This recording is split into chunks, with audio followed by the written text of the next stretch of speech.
Cuando el mar entró en Cádiz. El 1 de noviembre de 1755, Europa despertó como cualquier otro día santo, con campanas, oraciones y rutinas repetidas durante generaciones. A media mañana, la tierra se quebró en Lisboa con una violencia que nadie había conocido antes. Iglesias colapsaron, palacios se hundieron y el fuego devoró la ciudad. Parecía el fin. Sin embargo, lo verdaderamente decisivo de aquella jornada no ocurrió solo en Portugal, ocurrió después, y ocurrió en el mar. Porque mientras Lisboa ardía, el Atlántico comenzaba a moverse, implacable y ya en marcha hacia el sur, hacia Cádiz. El terremoto de 1755 no fue un accidente local, fue una herida abierta en el Atlántico. Su origen se sitúa bajo el océano, al suroeste de la península ibérica, en el límite invisible donde la placa africana y la placa euroasiática se presionan desde hace millones de años. Allí, el fondo marino se desplazó de golpe. Cuando la Tierra se mueve bajo el océano, no tiembla solo la roca, se desplaza el agua y se libera una energía que no se disipa, no se fragmenta y no se detiene. Y aquella energía empezó a recorrer el Atlántico en varias direcciones, buscando costas, bahías y puertos donde transformarse en destrucción. Uno de esos lugares era el Golfo de Cádiz. En 1755, Cádiz no era una ciudad cualquiera, era un enclave estratégico del Imperio Español, puerto de comercio, puerta hacia América y completamente abierta al océano. Una ciudad que vivía de cara al mar y que confiaba en sus murallas. Aquel día el temblor llegó a sentirse, pero no con la violencia de Lisboa. No hubo derrumbes masivos ni una huida general, y esa calma aparente fue engañosa, porque Cádiz no iba a ser golpeada por la tierra, iba a ser golpeada por el océano. Después del terremoto, el mar comenzó a retirarse, no como una marea normal ni como un simple vaivén, sino de forma antinatural, lenta y profundamente inquietante. El puerto empezó a vaciarse, quedaron barcos apoyados en el fondo, anclas al descubierto y zonas que nunca habían sido vistas por ojos humanos. El océano parecía haberse marchado, y en ese silencio ocurrió lo inevitable. Curiosidad, incredulidad y el impulso inevitable de acercarse. Hombres, mujeres y niños se aproximaron al puerto.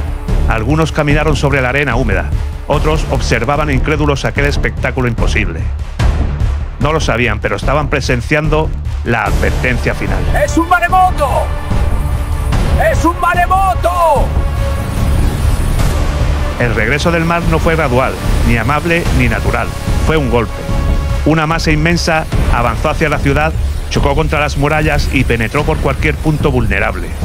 El puerto se convirtió en un laberinto de corrientes, con maderas, cuerdas y restos de embarcaciones convertidos en proyectiles. Barcos fueron arrojados contra edificios, almacenes quedaron inundados, personas fueron arrasadas sin posibilidad de resistir, y entonces ocurrió el error más trágico. El mar volvió a retirarse. Durante unos instantes muchos creyeron que todo había terminado, pero el océano no se había ido, estaba tomando impulso. La segunda embestida fue aún más devastadora, y después otra más. Un cronista escribió que cuando creyeron que el horror había cesado, el agua regresó con mayor furia, como si el mar se negara a retirarse definitivamente. ¡Dios mío, ayúdanos! La razón por la que Cádiz y su costa sufrieron con tanta intensidad no fue el azar. El Golfo de Cádiz actúa como un embudo natural, donde la forma de la costa, las bahías y los estuarios concentran la energía del agua que llega desde mar abierto. Lo que en otras zonas se disipa, aquí se multiplica. Y los puertos con sus muelles, almacenes y zonas bajas se convierten en trampas perfectas para la destrucción. Por eso el golpe fue más severo hacia el sur y el suroeste, mientras que el norte apenas sufrió daños comparables. Lisboa fue la gran ciudad que cayó bajo el temblor. Cádiz fue una de las grandes ciudades que sintió la furia del océano.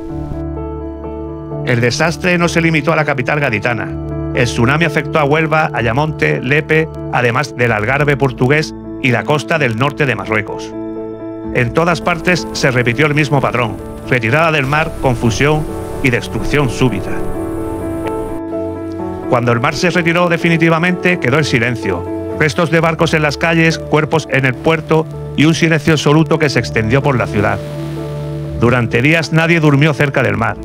Cada movimiento del agua era observado con miedo y cada retroceso leve despertaba el recuerdo del horror. La tragedia se transmitió de generación en generación como una advertencia no escrita en libros, sino grabada en la memoria colectiva. Lisboa tembló, pero Cádiz se ahogó, y el océano, hoy en calma, sigue siendo el mismo. La pregunta no es si el mar puede volver a hacerlo, sino si nosotros, siglos después, sabríamos reconocer las señales creyendo que el peligro ya ha pasado.